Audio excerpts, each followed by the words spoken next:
And now it looks like there won't be much of a world left for you or your brother and sister to live in. Welcome to MsMojo, and today we're counting down our picks for the most mature and disturbing moments from TV shows aimed at younger audiences. But I guess this suit's all out of birthday magic. We had a good run, huh? Number 20, Sabertooths Flashback, X-Men.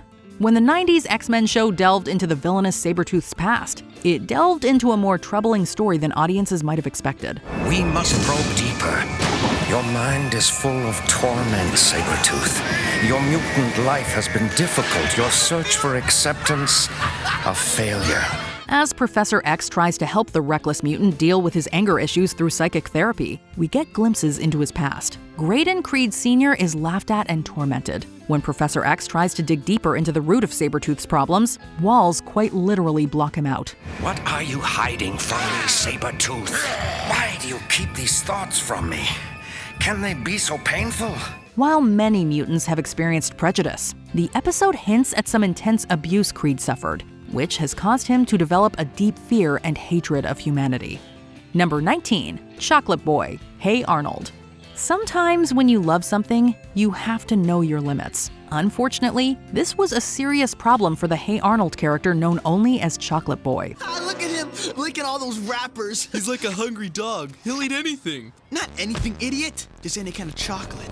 Yo, Chocolate Boy, you want some more chocolate? Yeah, more chocolate. His obsession with chocolate led him down some dark roads. After he found himself dancing for some sweets and digging through garbage for them, he finally knew he needed some help. As he and Arnold work towards ending the infatuation, Arnold discovers that his problems originated with the loss of his nanny. So it sounds like the reason you eat chocolate is because you miss your nanny. Yes! Yes! I miss my nanny. I miss my nanny. It's okay that you miss your nanny, but eating chocolate is not going to bring her back. Dependency can be a delicate subject, but the episode was able to tackle some serious themes in an entertaining yet respectful way. Number 18, Trying to be Perfect, Courage the Cowardly Dog. Nobody is perfect, but that doesn't stop Courage from trying to be. When Eustace essentially calls Courage a screw-up, it sets the Cowardly Dog on a dangerous path to prove his worth. You can't do nothing right, you amateur. You ought to go to right thing doing school. Someone who'll make you perfect. To make matters worse, a character named the Perfectionist, who appears to be a manifestation of his fears, pushes him to try to reach impossible standards. The episode's trippy dream sequences, which are par for the course for the surreal show, also add to the creepiness factor. Eventually, the episode wraps up with a touching moment where Courage finally accepts himself. You're beautiful as you are, Courage. With all your imperfections, you can do anything. He learns that we can always try to be better, but it's okay to acknowledge imperfections. Number 17, Mary Jane Evaporates, SpiderMan. You shouldn't let the person you love slip through your fingers, and we mean that literally. In the last season of the Spider-Man animated series from the 90s, Mary Jane was revealed to be a clone.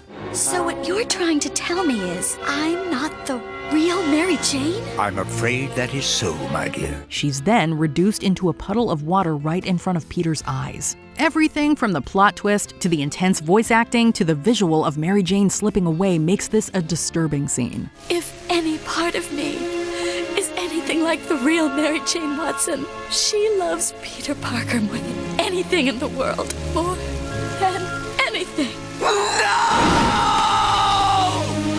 Mary Jane! Unfortunately, the show's run ended shortly after, meaning fans could not get much closure from the dramatic development. The unresolved plot thread is just an extra punch to the gut. Number 16, Weird Mageddon, Gravity Falls. Let's get weird. In the Gravity Falls 3-part series finale, the gang has to stop the demonic Bill Cipher once and for all. It's finally happening!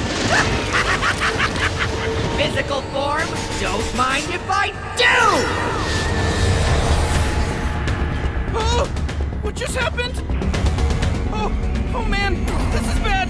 The massive reality-altering event Weird Mageddon had its fair share of dark moments. Even Even the intro is creepier than normal, as Gravity Falls is transformed into an apocalyptic hellscape. All sorts of monsters start letting loose. The show had ventured into unsettling territory before, but rarely anything as doom and gloom as this. With the stakes higher than ever before, Dipper and Mabel cannot afford to lose. The crew is eventually able to beat Cypher, but it was a tall task to say the least. Why isn't this working? Hey, look at me. Turn around and look at me, you one-eyed demon. You're a real wise guy, but you made one fatal mistake. You messed with my family. You're making a mistake. Number 15, Ginger's poem, as told by Ginger. Poetry, like all art, is open to interpretation. But with Ginger's poem, it was hard for viewers to come up with anything other than one specific conclusion. When Ginger reads her emotional contest entry describing someone who wants to disappear, everyone believes it's about her.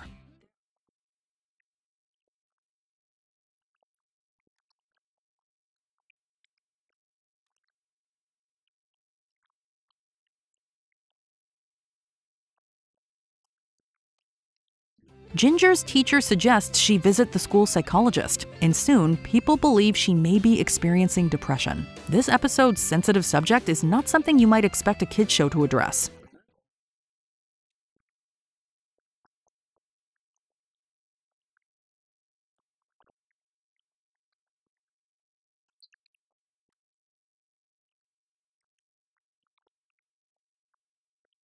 But the episode's ability to explore mental health in an honest and sincere way makes it a standout. Number 14, Mr. Turner's Accident, Boy Meets World. Despite being primarily known as a kids' and teens show, Boy Meets World never shied away from tackling relevant issues and exploring bleak situations. One of the darkest times in the sitcom came when Sean's English teacher, Mr. Turner, gets into a nasty motorcycle collision that leaves him hospitalized. George, what is it? Jonathan Turner. He's been in a motorcycle accident. Oh, no. Is he okay? No, he isn't. Mr. Turner recovers, but things were not looking good initially. It really seemed like Sean was going to have to say goodbye to a character that acted as a father figure to him. While the rebellious Sean was never portrayed as a very religious character, in an emotional moment, he pleads with God to not take Mr. Turner away. Don't blow me off, God! I've never asked you for anything, and I never wanted to come to you like this. But don't take Turner away from me. He's not done yelling at me yet. Number 13, Deadly Force, Gargoyles. Would you ever expect a show about enchanted gargoyles to do an entire episode around gun safety? That was the focus for Deadly Force. When Broadway, a film fanatic gargoyle, gets his hands on his police officer friend Elisa's gun, he accidentally shoots her. Sorry, my fault. I was playing with the gun. Stupid of me.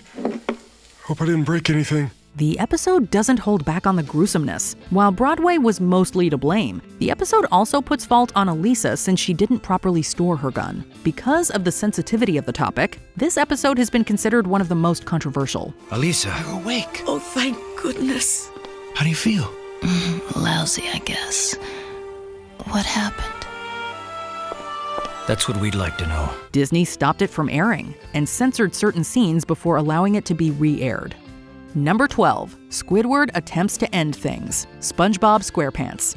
This episode really isn't the most appropriate for children. When SpongeBob asks Squidward what his happiest memory is, Squidward realizes he doesn't have any. So, what's your happiest memory, Squidward? Let me think. The realization causes him to slowly unravel. Even though SpongeBob tries to help create some cheerful moments, Squidward ends up entering a deep depression. The character was never the most enthusiastic resident of Bikini Bottom, but this seemed like a new low. As if his struggle wasn't unfortunate enough, the show seems to imply that he might attempt to take his own life. I can't seem to get happy. Maybe this will help. Even though this doesn't happen, a sleep-deprived Squidward tying a rope and talking about how it might help is definitely not kid-friendly. Number 11, ACs Death, Justice League Unlimited.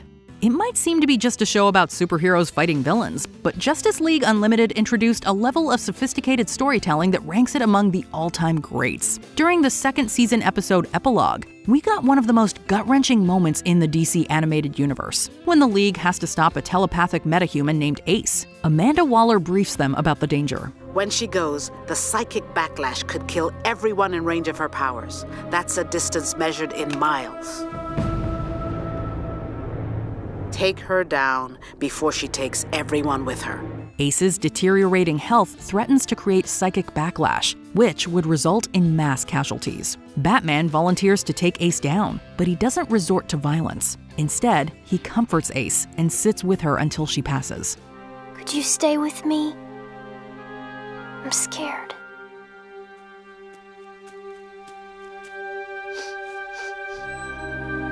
The heartbreaking scene shows Batman's gentler side as he comforts the troubled character in her final moments.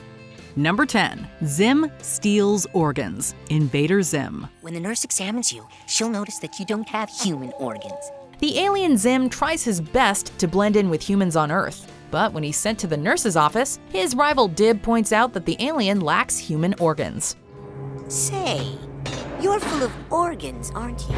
Zim decides to steal as many organs as he can to fool the nurse. The scenes of the alien hunting down his fellow students would fit perfectly in a horror film. I don't feel so good. On top of that, the stolen organs are replaced with objects that disfigure the bodies of his victims. But in the end, it's Zim's bloated body that succeeds in both fooling the nurse and unsettling any kids who see it. Number 9. Speed Demon, the Powerpuff Girls. The whole weekend away from the city of Townsville. Blossom, Bubbles, and Buttercup spend a lot of time using their powers to save the city of Townsville. When they get a vacation after a day of kindergarten, they eagerly race home. However, they move fast enough to accidentally travel 50 years into the future. Professor, it's us, the Powerpuff Girls. Stay back. Leave me alone. They discover their absence has ruined the city, while their creator and friends have been twisted beyond recognition. It leads to a scene where everyone in Townsville, including the new evil overlord, blames them for leaving. We bet younger audiences were thankful for just having chores, because this sequence gave the heroic kindergartners a heavy dose of responsibility. You did this. You did this. Number 8. Covering Up Murder, SpongeBob SquarePants. I call it the Nasty Patty. Who hides a dead body under the sea? SpongeBob and Mr. Krabs thought they did. The duo attempts to get revenge on a health inspector with a disgusting burger. Before he takes a bite, the inspector chokes on a fly. Believing the burger killed him, SpongeBob and Krabs try to bury the body in secret. This entry might have ranked higher if the health inspector had actually died. Gotta get rid of this body before anyone sees it. We gotta take it out and bury it. In reality, the inspector keeps getting knocked unconscious, leading to a series of darkly hilarious scenes. Where am I? Despite the humor, the idea of the innocent SpongeBob carrying out and covering up a murder took this series into some dark waters. His head's sticking out! Sorry, Mr. Krabs. I thought he might need some air. They don't need air where he's going. Number 7. Over the Edge, the new Batman adventures. Barbara Gordon lives a dual life as both the daughter of the police commissioner and the heroine Batgirl. Her split identities come to an end when the villain Scarecrow surprises Barbara and pushes her off a building, where she falls to her death. The death itself is surprisingly realistic and scary, especially the sound of her landing on the hood of a car. The fact that it's her father's car adds another layer of horror. Fortunately, it's later revealed that Barbara's death was a hallucination caused by Scarecrow's fear gas. Although we know it's fake, the death of Batgirl may have looked and felt all too real to kids. No!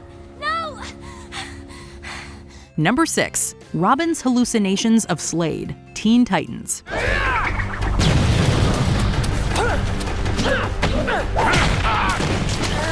Some people can't escape their past. After Robin looks at a mask of his defeated nemesis Slade, he begins to see the villain everywhere. Robin becomes obsessed with trying to capture his foe, but keeps getting beat up. When he asks his teammates for help during a fight, they reveal that Slade isn't there. Slade ran right by you! How could you let him get away? But, Robin, there was no one there. Robin's struggle against an invisible enemy who keeps hurting him has strong parallels to real-life mental illness. Slade must be cloaking them, just like he's cloaking himself. That's why you couldn't see him. If the show's younger audience didn't get the metaphor, then the sight of their hero beaten and desperate was still hard to watch. Either way, this imaginary foe left a dark mark. There is no Slade. I know what I saw! I have to stop him. Number 5. The Earth Queen's Death, The Legend of Kora. Gag those two. We're almost there. The Legend of Kora may have played for kids on Nickelodeon, but it had plenty of mature moments for its older fan base. One of its darkest scenes came from Zahir, a villain who could manipulate air. Zahir aims to rid the world of Avatar Kora. When Earth Kingdom soldiers capture Kora, he convinces the Earth Queen to deliver the Avatar into his clutches. But after their deal falls apart, Zahir suffocates the Queen by bending the air out of her lungs. I don't believe in queens.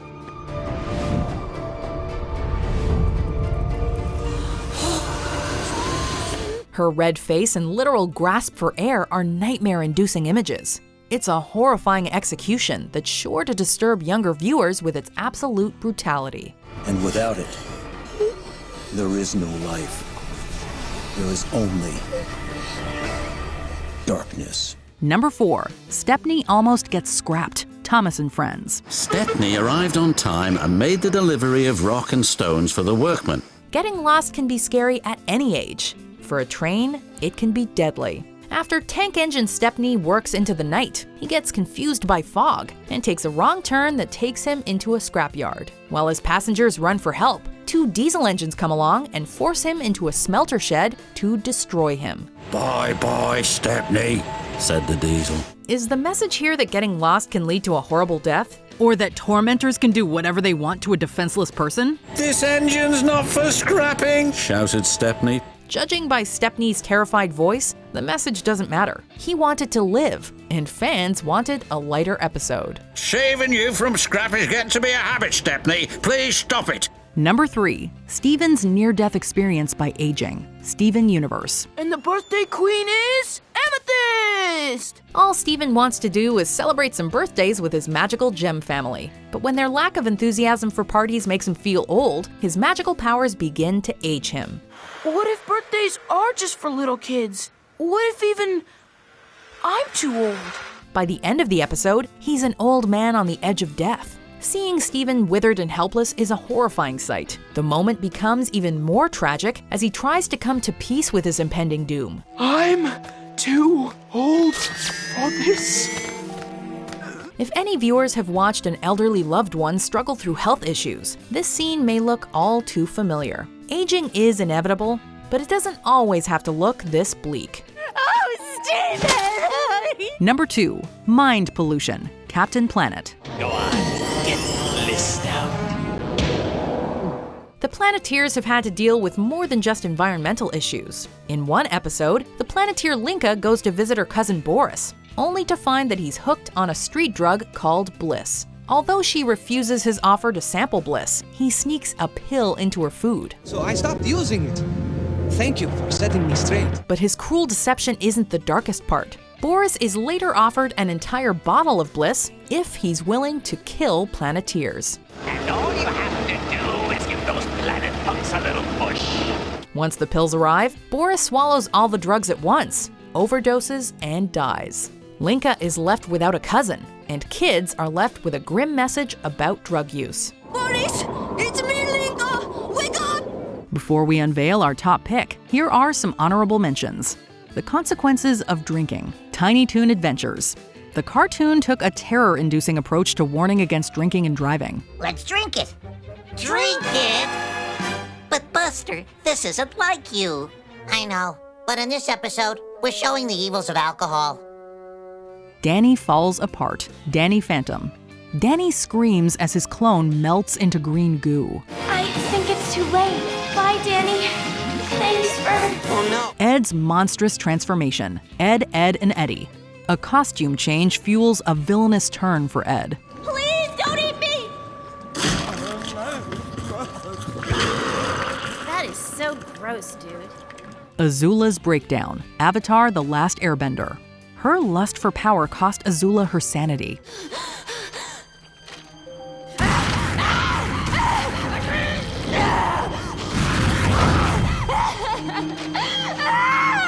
Jade dies from an overdose, Brave Star. This was an up-close look at the destructive effect of substance use. I'll call Doc Clayton. Don't bother. It's too late. Before we continue, be sure to subscribe to our channel and ring the bell to get notified about our latest videos. You have the option to be notified for occasional videos or all of them. If you're on your phone, make sure you go into your settings and switch on notifications. Number 1. Extinction, Dinosaurs. He's the last sponge beetle, because all the others were wiped out by the We Say So Corporation. Series finales don't get much darker than this. Dinosaurs was a kid-friendly sitcom about the daily life of talking prehistoric creatures. In the last episode, Charlene Sinclair discovers that a bug species was killed off by a corporation's poison. Poison? It's such a harsh word. We on the task force prefer to think of it as botanical bye-bye juice. When the company responsible is exposed, they place her father Earl in charge of fixing things. However, his attempts to solve the problems keep causing ecological disasters and irreversible damage to the environment. By the end of the episode, there's no food, no sun, and no hope left. Daddy was put in charge of the world, and he didn't take real good care of it. This series was supposed to be a comedy, but there's nothing funny about its depressing ending. This is Howard Handupme. Good night. Goodbye. Is there a serious moment we missed? Let us know in the comments. You've forgotten what I told you a long time ago. One of the painful truths of comedy. You always take shots from folks who just don't get the joke. Do you agree with our picks? Check out this other recent clip from MsMojo. And be sure to subscribe and ring the bell to be notified about our latest videos.